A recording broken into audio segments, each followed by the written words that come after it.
সকল বন্ধুকে জানাই সুপ্রভাত। তো বন্ধুরা, তোমরা সবাই কেমন আছো? আশা করি সবাই খুব ভালো আছো। বং নেচার টুকি চ্যানেলে সকলকে জানাই অনেক অনেক স্বাগত।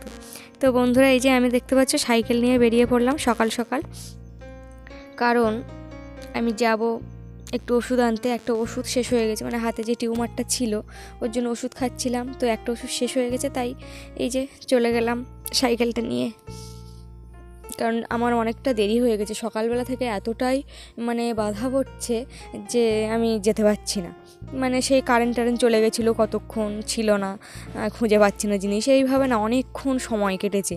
আর আমি লাস্টে দিদাকে ফোন করে বললাম, মানে ডাক্তার যেখানে আমি, ওই ডাক্তার দিদা আর কি, ফোন করে বললাম যে দিদা তুমি থাকো, আমার একটু দেরি হচ্ছে, আমি কিন্তু যাবো অবশ্যই। তা বলছে আচ্ছা ঠিক আছে। তো এই যে দেখো, আমি প্রায় আমাদের বাজারের কাছাকাছি চলে এসেছি। আর ওখানে একটা বাড়িতে সাইকেল রেখে আমি হেঁটে হেঁটে যাচ্ছি, মানে গাড়িতে করে যাব আর কি। তো ওই জন্যই সাইকেলটা রেখে দিলাম। তো আস্তে আস্তে দেখো যে আমরা মানে অষ্টমীর দিন যে মন্দিরটা দেখিয়েছিলাম সেই মন্দিরটা দেখাচ্ছি, মানে যেখানে আমরা এসছিলাম অনেক ভিড় ঠেলে ঠাকুর দেখতে, আমাদের এই গ্রাম অঞ্চলে, সুন্দরবন অঞ্চলে যেখানে ফলের ঠাকুর হয়েছিল, তো সেই মন্দির ওইটা। তো একদিন যদি সময় হয় অবশ্যই কিন্তু ঘুরে তোমাদের দেখাবো, কিন্তু অনেকটা দূর তো আসাও হয় না, তো সেই কারণে। আর এই যে দেখো, এই পাশে একটা মন্দির, মানে পাশাপাশি নিমতলা আর বাঁশিরাম।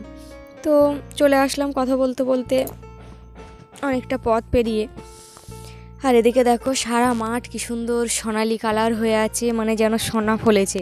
ওই যে একটা গল্প মতো ছিল না, যে একটা বাবা মৃত্যুসজ্জায় তার পুত্রকে বলে গেছিল যে আমার জমির ভিতরে অনেক মোহর আছে বা সোনা আছে, এরকম টাইপের কিছু বলে গেছিল।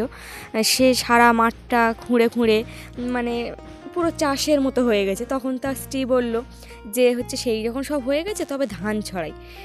এইভাবে ওরা যখন শেষে যখন ধান পেলো, হাতে টাকা পেলো, তখন কিন্তু সত্যি ওরা ভাবলো না, মানে ছেলেটা তো কুঁড়ে ছিল, ওই জন্য কীভাবে মানে এটা সোনাটা পাবে, কিভাবে চাষবাস করাবে, এই ছিল তার বাবার বুদ্ধি।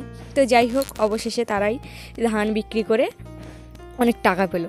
গল্পটা হয়তো তোমাদের ঠিকঠাক মতো বলতে পারলাম না, ভিডিওটা অনেকটাই ছোট বলে, কিন্তু তোমরা অনেকেই জানো গল্পটা। আর হচ্ছে তবে এইটুকু মূল বিষয়বস্তু ছিল গল্পের, তাই বললাম আর কি। আর এই যে লাস্টে ডাক্তার দেখিয়ে চলে আসলাম, এসে আর কি কিনে আনলাম, এই যে ওষুধ এনেছি, তার মধ্যে একটা ব্রো প্লাস নিলাম। ব্রো প্লাস কিন্তু আগে ব্যবহার করতাম মুখে, এখন আর হচ্ছে নিভিয়া ব্যবহার করি।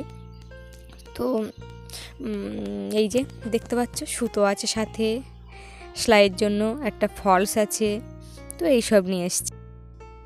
আর সাইকেলে আবার আসার সময় সাইকেলে এসেছি, আর এসে এক্ষুনি ঢুকলাম, তারপরে তোমাদের জিনিসগুলো দেখাচ্ছি আর কি। তো